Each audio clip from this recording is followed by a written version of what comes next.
নয়, জান্নাতের মালিক রাসূলুল্লাহর জন্য। দুই হাত তুলে বলেন ঠিক কিনা? আল্লাহু আকবার। ইয়া রাসূলুল্লাহ, ইয়া রাসূলুল্লাহ। আমাদের বাবাদেরকে বাবা দ্বারা বিরাট জ্ঞান করে তাদের, এই জন্য আমাদের প্রিয় মুর্শিদ তাদের গানটাও আমাদেরকে শিখাই দেয়। আমাদেরকে কি শিখেছে জানেন? আমাদেরকে শিখেছে রবিউল আউয়াল বরণ করে নেবে না। আমাদের প্রিয় মুর্শিদ আমাদেরকে শিখিয়েছে নবীর আগমনী মাসকে বরণ করে নে, নবী প্রেমে উজ্জীবিত হ। আমার নাম লেখার দরকার নাই, আমার নাম লেখে তোরা আমার শান তুলতেও পারবি না, কমাইতেও পারবি না, কারণ আমার ইজ্জত তোদের হাতে না, আমার ইজ্জত আল্লাহর হাতে। আল্লাহর হাতে, সুবহানাল্লাহ। আর আল্লাহ ইজ্জত কাকে দেয়?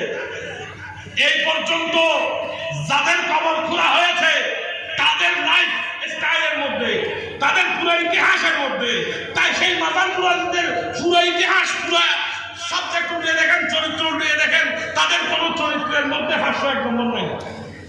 ঠিক কথা বলেন না কেন? ঠিক না? ঠিক তাদের পুরো জীবনে কোনো 501 নম্বর নাই। তাদের পুরো জীবনের মধ্যে এইভাবে পর্দা থাকিয়ে বোর্ডের আগে কথা বলার, বোর্ডের ঘরে পর্দা উঠিয়ে দেওয়া আছে নাই, নাই। পুরো জিন্দগিতে তাদের নাই। তাদের কি আছে জানেন? তাদের কোনো একটা ভালো কাপড় নেই। বুঝতে পেরেছেন? ঠিক। তাদের আমি তো সুন্দর করেছি, কারণ আমরা সেই পথে গতি খুঁজতে পারিনি। তো তিনারা ভালো একটা জায়গা, ভালো একবেলা খাবার আর নাই, খাননি। তারা রাষ্ট্রীয় কোনো চেয়ার নেননি। খুঁজেনি, বরঞ্চ রাষ্ট্রের চেয়ারকে লাথি মেরেছে। আল্লাহু আকবার। সত্য না মিথ্যা বললাম? ঠিক, তারা রাষ্ট্রের চেয়ারকে কি মেরেছে? লাথি মেরেছে। লাথি মেরেছেন। কোনো পয়সা কড়ির দিকে তারা কখনো ফিরে টাকায়নি।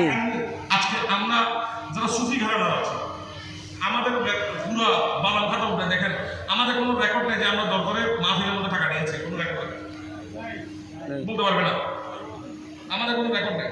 আমরা দরকারে টাকা আগে ভাগে অ্যাডভান্স নিয়েছি, দরকারে টাকা নিয়েছি,